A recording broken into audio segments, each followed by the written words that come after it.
मैं हूं मंतोष और स्वागत है आप सभी का बसंत बिहार में।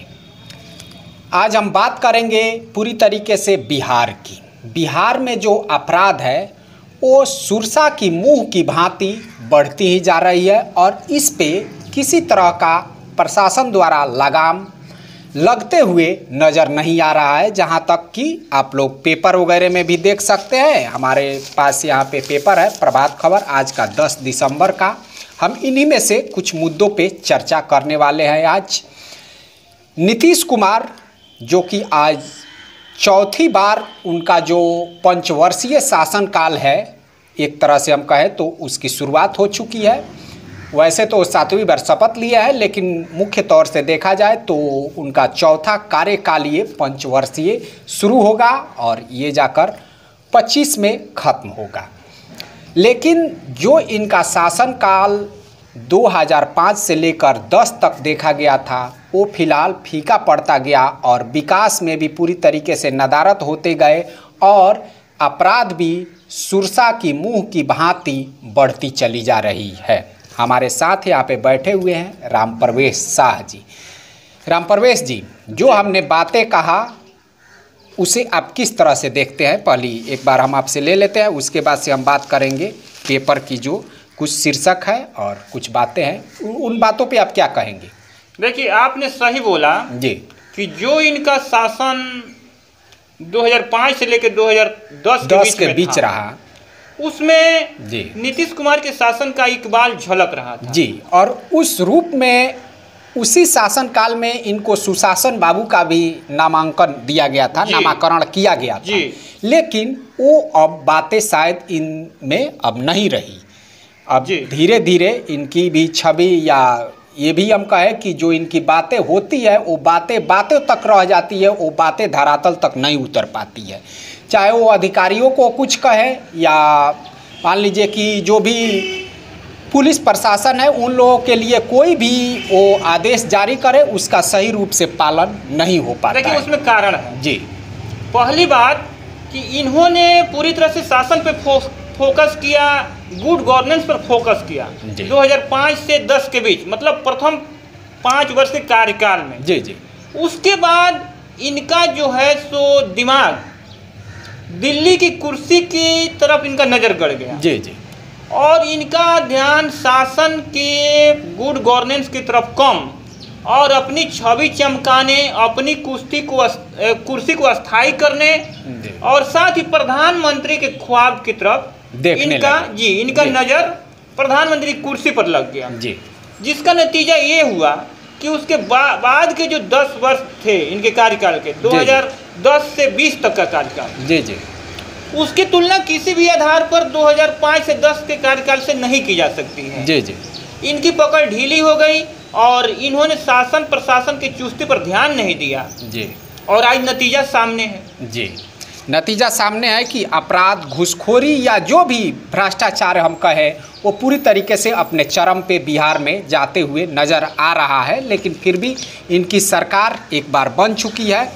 अब देखिए, यहाँ पे अगर आप लोग ध्यान देंगे तो जो प्रभात खबर है, एक समीक्षा बैठक किया है मुख्यमंत्री नीतीश कुमार ने और उस समीक्षा बैठक में उन्होंने ये कहा है कि जिन थाना क्षेत्रों में अपराध बढ़े हैं वहाँ के अफसरों पे होगी सख्त कार्रवाई। यानी जिन थाना क्षेत्रों में अगर वहाँ पे आपराधिक मामले ज़्यादा से ज़्यादा आते हैं तो वहाँ पे जो भी अधिकारी रहेंगे, चाहे थानेदार हो गए या डिस्ट्रिक्ट लेवल के जो भी अधिकारी होंगे, उन पे कार्रवाई होगा।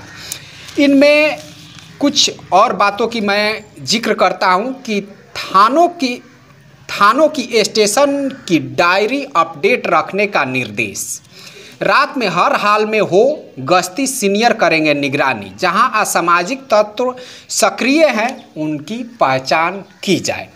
राम प्रवेश जी जी, बात तो ये हो गई, समीक्षा बैठक भी हो गई, इन्होंने निर्देश भी दे दिया।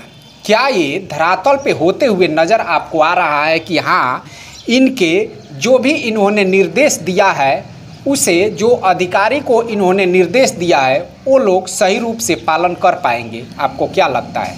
देखिए, एक तरह से देखा जाए तो इनका निर्णय तो बिल्कुल सही है कि जिस थाना क्षेत्रों में मान लीजिए कि आपराधिक मामले होते हैं वहाँ के जो भी पुलिस अधिकारी रहेंगे उन पे सख्त कार्रवाई होगी, लेकिन ये कार्रवाई केवल कागजों में ही रह जाएगी या कुछ मान लीजिए कि दिखने को भी मिलेगा, या इन्होंने कह दिया बस अब अधिकारी समझते हैं इनका काम है कहना, हमारा काम है अपना करना, ठीक है, हम जिस तरह से परंपरागत तरीके से चलते रहे हैं उसी तरह से चलेंगे या कुछ बदलाव होगा क्या? ऐसी बातें हुई हैं, इस तरह की समीक्षा अपने कार्यकाल में वो कई बार कर चुके हैं जी, पर उसका असर किसी प्रकार का ये पुलिस प्रशासन या सिविल प्रशासन की चुस्ती फुर्ती पर देखने को विगत वर्षों में नहीं मिला जी।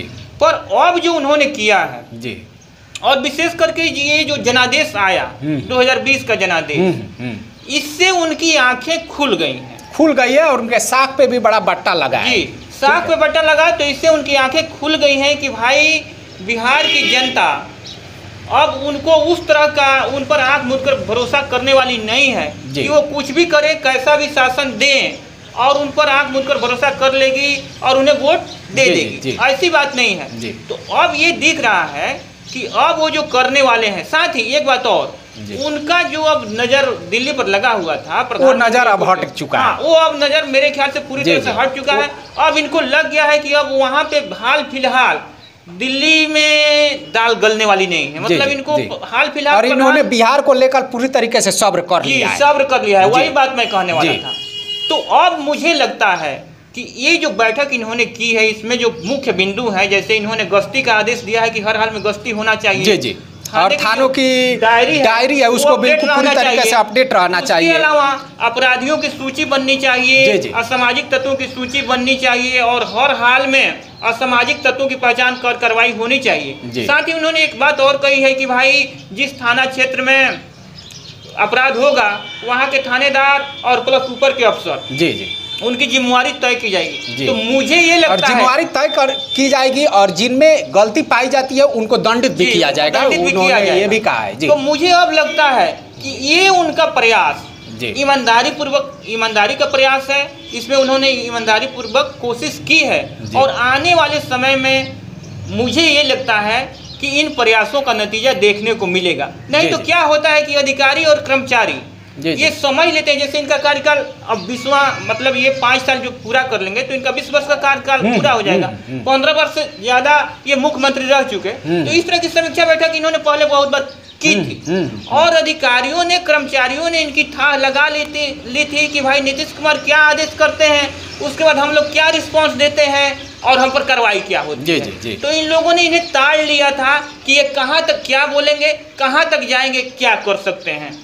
तो मेरे ख्याल से उनके अंदर तो ये चीज़ तो है कि वो लोग ढीठ तो हैं जरूर, कर्मचारी, अधिकारी और पुलिस प्रशासन, लेकिन इस बार का उनका प्रयास ईमानदार प्रयास लग रहा है और मेरे ख्याल से इस बार सरकार किसी भी तरह का चूक करने के मूड में नहीं है। अब देखना ये है कि ये बातें कहाँ तक सत्य हो पाती जी, अब कहाँ तक जनता को स्वच्छ शासन प्रशासन या सुरक्षा मिल पाती है, ये देखने वाली जी। मंत्री का ये समीक्षा बैठक है, उसके नीचे ही अगर हम देखें तो एक और न्यूज छपा है, ठीक है, जो इनके समीक्षा बैठक को पूरी तरीके से टारगेट कर रहा है और उसको एक तरह से हम कहें तो चुनौती दे रहा है।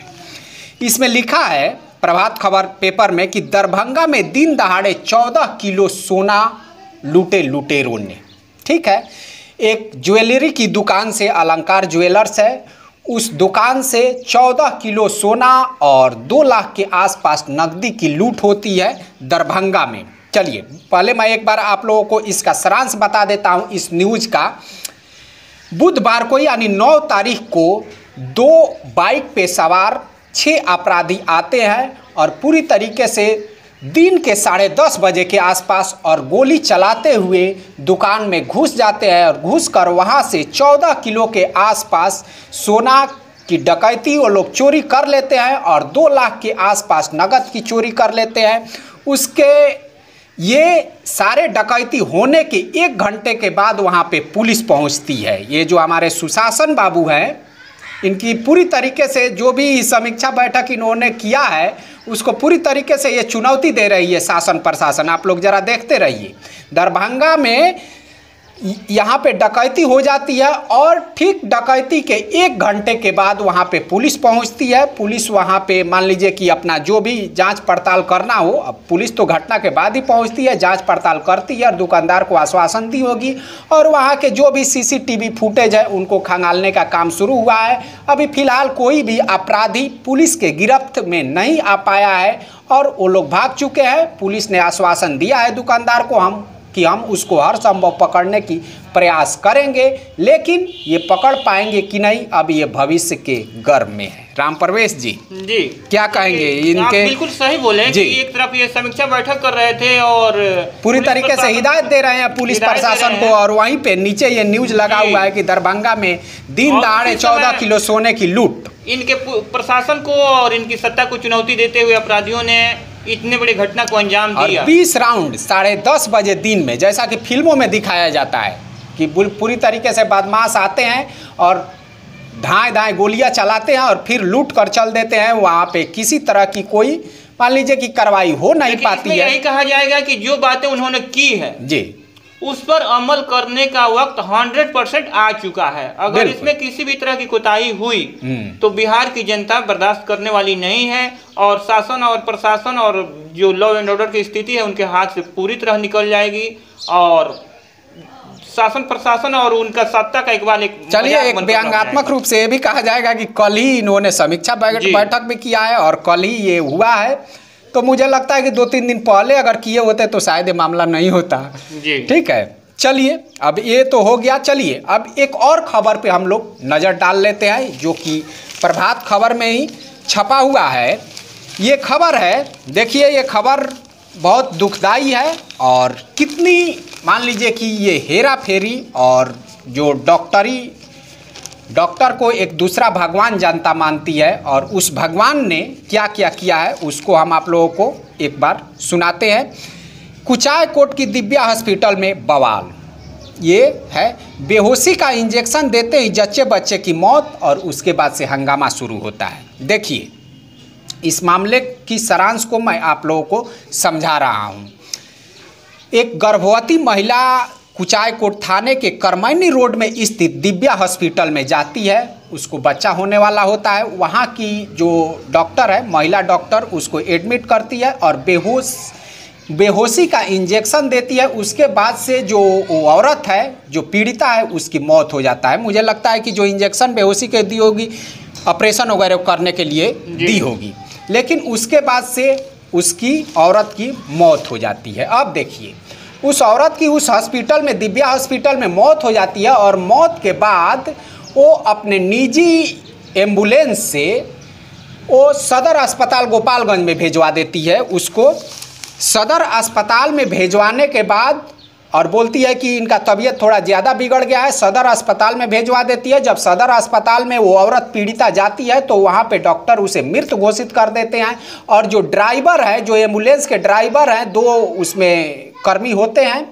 जो दिव्या हॉस्पिटल के कर्मी गाड़ी में लाए हुए थे पीड़िता को, उनमें से एक भाग निकलता है और एक को जब लोग पकड़ते हैं तो उसकी पिटाई भी होती है और पूछताछ भी करते हैं। तो लोगों का, उस कर्मी का कहना है, जो ड्राइवर है एम्बुलेंस का, उसका कहना है कि कहीं ना कहीं ये पैसे के लिए इन्होंने उस पीड़िता को अपने यहाँ रख लिया। हालांकि मामला सीरियस था और अब मान लीजिए कि इंजेक्शन उन्होंने क्या बेहोशी का इंजेक्शन दिया है, अब क्या चीज़ का दिया क्या नहीं और क्यों उसकी मौत हो गई, ये तो अभी जांच का विषय है। लेकिन उसके बाद से उसकी मौत हो गई और सदर अस्पताल में मौत के बाद लाया गया। यानी वो जो डॉक्टर है, महिला डॉक्टर ने, उन्होंने सोचा होगा कि चलिए इनको हटा देते हैं, सदर अस्पताल में भेज देते हैं ताकि बला हमसे टल जाएगी। ठीक है, क्या कहेंगे राम प्रवेश जी? इस तरह की लूट और लापरवाही की घटनाएं जी अस्पतालों की जी आए दिन सामने आती रहती हैं जी।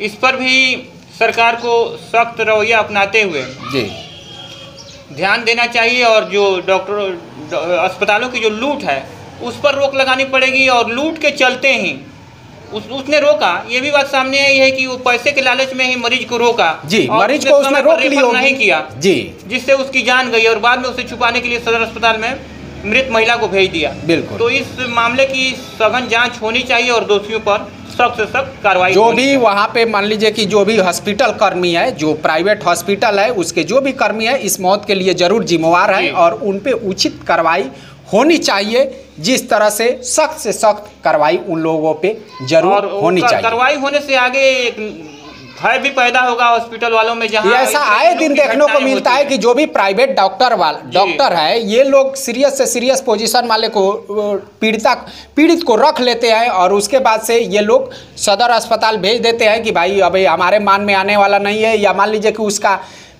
तबीयत पूरी तरीके से बिगड़ गया, सीरियस हो गया, उसके बाद से ये लोग छोड़ देते हैं। और नहीं तो जब तक नॉर्मल रहता है तब तक पैसे चूसते रहते हैं। ये बाद में अपने जान बचाने के लिए, बला छुड़ाने के लिए उसे हटा देते हैं जी। और इसी तरह का मामला ये भी हुआ है, बहुत ही अगर हम कहें तो अफसोसजनक मामला है। एक तो मान लीजिए कि वो जो पीड़िता है वो भी मर गई और जो बच्चा है वो भी मर गया, बिना हुए ही मर गया। तो चलिए दोस्तों, आप लोग कमेंट बॉक्स में कमेंट करके ज़रूर हमें लिखिएगा कि ये वीडियो आप लोगों को कैसा लगा।